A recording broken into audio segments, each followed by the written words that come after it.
পাশে থেকে সবাইকে সাপোর্ট করব। আজ আমি সকালবেলায় আপনাদের সাথে আমার ব্লগটা শেয়ার করছি। সকালবেলা খুব মাথাটা ধরেছে, তার জন্য 1 কাপ দুধ খেয়ে নিলাম।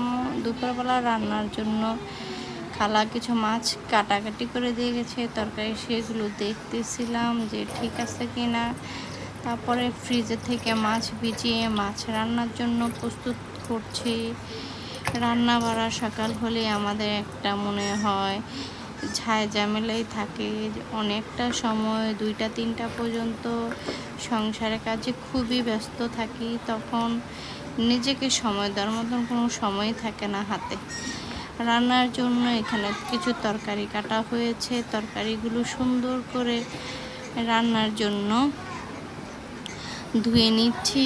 কি দিয়ে কি রান্না করব প্রতিদিনই এটা ভাবতে হয় এবং শাশুড়ির থেকে হুকুমধারি শুনতে হয় যে এটা দিয়ে এটা রান্না। কিন্তু আমি ঘরের বউ, অবশ্যই শাশুড়ির কথা মতো রান্না করতে চেষ্টা করি।